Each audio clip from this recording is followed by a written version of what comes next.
नमस्कार, मैं वैद्य प्रवीण कुमार मिश्रा और आज हम एक ऐसे आयुर्वेदिक चूर्ण की बात करने वाले हैं जो ओवर द काउंटर बहुत ज़्यादा बेची जाती है।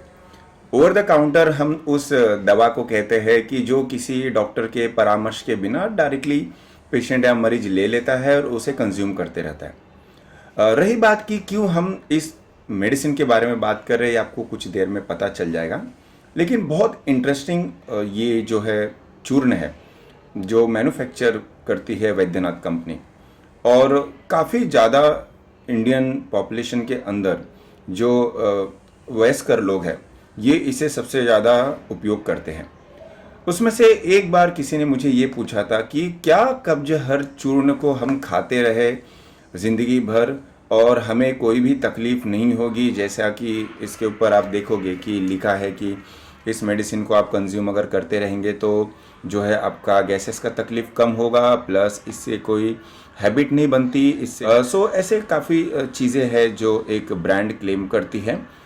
उसमें से हमारा जो आज के वीडियो में हम समझने की कोशिश करेंगे कि क्या ये जो पाउडर है ये आपके बीमारी का इलाज है कि नहीं।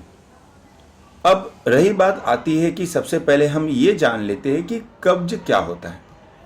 कब्ज यानी कि कॉन्स्टिपेशन, यानी कि एक ऐसा कंडीशन या एक ऐसा लक्षण कि जिसमें आपका जो मल है या स्टूल जिसे हम कहते हैं वो या तो बहुत ही चिकनाहट के साथ बाहर आ रहा है या बहुत ही कठिनता से बाहर आ रहा है कि जिससे किसी को बॉवेल मूवमेंट में प्रॉब्लम होता है और उस समय लोग इसे उपयोग करते हैं। तो जिसे एक एक कंडीशन हम ऐसा कह सकते हैं कि कब्ज जिसे कभी कभी होता है या कभी कुछ खाने के बाद या उल्टा सुल्टा खाने के बाद, कभी हमारा पेट जब गड़बड़ हो जाए और पाखाना जो है प्रॉपर साफ ना हो, उस समय हम चीज़ें यूज़ करते हैं और यस उसमें ये काफ़ी आपको बेनिफिशियल होगा, यानी उसमें काफ़ी आपको इसकी उपयोगिता दिखेगी।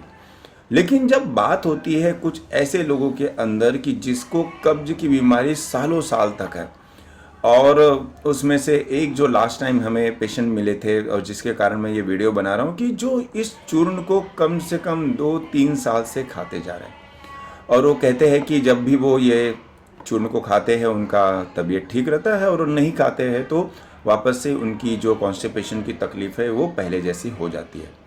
अब बात यही आती है दोस्तों कि क्या ये चीज़ें या ये कब्ज हर की दवा एक ऐसा पेशेंट ले सकता है कि जिसको काफ़ी दिनों से कब्ज की प्रॉब्लम हो। अब यही बात आती है सबसे मोस्ट इम्पॉर्टेंट कि आयुर्वेदिक जो डॉक्टर्स हैं उनका क्या सलाह है, या हमारे जो आयुर्वेदिक जो क्वालिफाइड डॉक्टर है वो इसे किस तरह से उपयोग करने के लिए कहते हैं।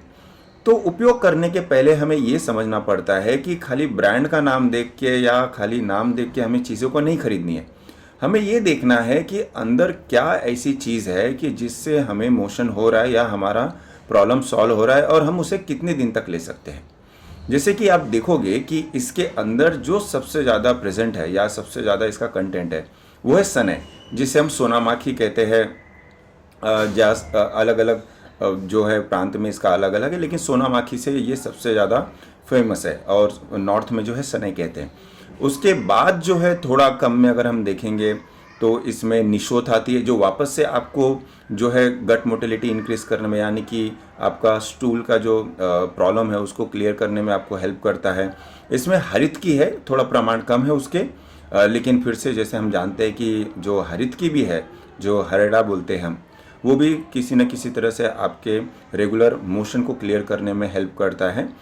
और अब बात आती है सबसे बड़ी बात कि कंटेंट वाइज अगर हम इसे देखें या हम इसे समझें तो ये सिम्टोमेटिक सिम्टम के लिए बहुत अच्छा कारगर होगा। क्योंकि आयुर्वेद के अंदर जब हम बात करते हैं सोरामाखी जो इसके अंदर सबसे ज़्यादा है, ये अपने गुण से थोड़ा रुक्ष है, लघु है, वीर्य में भी ये उष्ण है। तो ऐसे ड्रग का उपयोग जो अपने पोटेंसी में थोड़े हॉट होते हैं या अपने जो है प्रॉपर्टी में लाइट होते हैं, ऐसे चीज़ों का बहुत लंबे समय तक उपयोग नहीं करते। अभी लंबा समय कितना होता है हर पेशेंट के अंदर डिफर करता है, लेकिन यही है कि सने जैसा चीज़ जो प्रमुखता से हम किसी लॉन्ग हैबिचुअल कॉन्स्टिपेशन के अंदर लंबे समय तक नहीं सजेस्ट करते। हम कहते हैं कि अगर आप इसे 3-4 साल के ऊपर ले रहे हो तो उसके बाद आपको एक बार किसी आयुर्वेदिक डॉक्टर को दिखा के उसके परामर्श के अंदर ले कि क्या आप इतने समय तक लंबे समय तक ले सकते हैं कि नहीं। और जैसे बताया कि अब रीज़न आती है कि क्यों ये चीज़ें या क्यों ये पॉइंट मैं आपको बताने की कोशिश कर रहा हूँ कि आप उस पेशेंट के जैसा इसे मत हमेशा खाते रहिए। क्योंकि जो सोना माखी होता है या सने जो होता है, इसकी एक बहुत अजीब प्रॉपर्टी है कि जो हम एक तरह से ऐसा कहते हैं कि रुक्ष और लघु या उष्ण प्रॉपर्टी वाले जो आयुर्वेदिक मेडिसिन होते हैं, ये आपके गट के मोटेलिटी को बढ़ा के काम करते हैं। यानी कि जो इंटेस्टिनल मोटेलिटी है, जो उसका डायरेक्शन है, उसको नॉर्मलाइज करके ये काम करते हैं और बाकी के जो ड्रग है वो उसको हेल्प आउट करते हैं, जिससे उसके कुछ साइड इफ़ेक्ट्स ना हो, जैसे क्रैम्प आना या ज़्यादा आपको डायरिया होना, ये उसको थोड़ा संभाल लेते हैं। ये खूबी है आयुर्वेदिक ड्रग की। लेकिन इससे आपका हैबिचुअल कॉन्स्टिपेशन या आपका जो बाकी का तकलीफ है ये नहीं सॉल्व होगा, क्योंकि जो भी रुक्ष ड्रग होते हैं ये कभी भी आपके अतीड़ों को बल नहीं देते, यानी कि आपके इंटेस्टिनल को जो है एक तरह से मजबूती नहीं देते। आयुर्वेद के अंदर दो प्रकार के ड्रग आते हैं, एक जो आपके अतीड़ों के अंदर मूवमेंट लाते हैं, गति लाते हैं और मोशन क्लियर कराते हैं।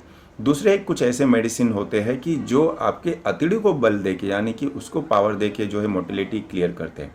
अब ये कोई आपको एक स्पेशलाइज्ड डॉक्टर ही बता पाएगा कि आपको दोनों की ज़रूरत है कि किसी एक की ज़रूरत है या दूसरे मेडिसिन की ज़रूरत है कि जिसमें अतीड़ों को बल चाहिए।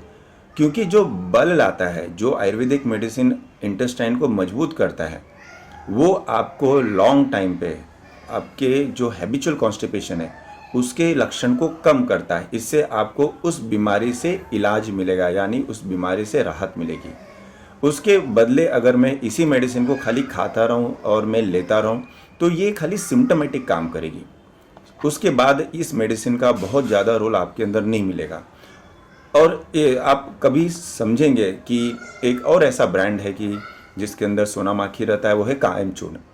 तो कितने लोग ऐसे कायम चूर्ण भी लंबे समय तक लेते रहते हैं। अगर आप कंटेंट वाइज देखोगे तो कुछ ऊपर नीचे का डिफरेंस होगा, लेकिन फिर से उसमें भी सोना माखी ज़्यादा है। और फिर बात वही आती कि कितने लोग ऐसा है कि जो सालों सालों तक लेते रहते हैं और फिर एक ऐसा समय आता है कि ये भी नहीं काम करता। तो हम हमेशा बोलते हैं कि हैबिचुअल कॉन्स्टिपेशन जो मेडिसिन डिपेंडेंट कॉन्स्टिपेशन है, इसे एक एक्सट्रीम स्टेज तक जाने के पहले आप किसी एक आयुर्वेदिक परामर्श या आयुर्वेदिक डॉक्टर का परामर्श लेके फिर कुछ कॉम्बिनेशन में मेडिसिन चालू कीजिए। तो इससे सिम्टोमेटिक रिलीफ भी आपकी रिमूव हो जाती है, यानी चले जाती है, और जो है लंबे समय से आपके बीमारी का भी इलाज हो जाता है। यानी कि आयुर्वेद के अंदर खाली लक्षण का उपचार नहीं करते रहना है, हमें व्याधि का उपचार करना है। और यही बात हमें समझानी थी कि उस पेशेंट के अंदर भी हमने उसे ये समझाई कि ये व्याधि का इलाज नहीं है, ये टेम्परेरी या किसी मेडिसिन इंड्यूस या आप एक शॉर्ट टाइम के लिए किसी चीज़ के लिए आप इस चीज़ को आप ले सकते हो, लेकिन आप सालों साल 2-2, 3-3, 4-4 साल तक इस मेडिसिन का उपयोग नहीं कर सकते। इसके पहले हैबिचुअल कॉन्स्टिपेशन पे जाए, आपको इस अपनी बीमारी का जो है इलाज जान के उसे ट्रीट करना है। क्योंकि आयुर्वेद का सबसे मूल मंत्र है या उसका ध्येय है कि हमें लक्षण से छुटकारा पाना है, ना कि हमें उस लक्षण के लिए लाइफ टाइम मेडिसिन लेनी है। यस, फिर भी ऐसा कंडीशन आता है कि कोई डिपेंडेंट हो जाता है, वो बात काफ़ी अलग है, लेकिन फॉर अ टाइम ये गलतफहमी को हटाने के लिए कि ये मेडिसिन आपके हर बीमारी का इलाज दूर कर देगा, ऐसा नहीं है।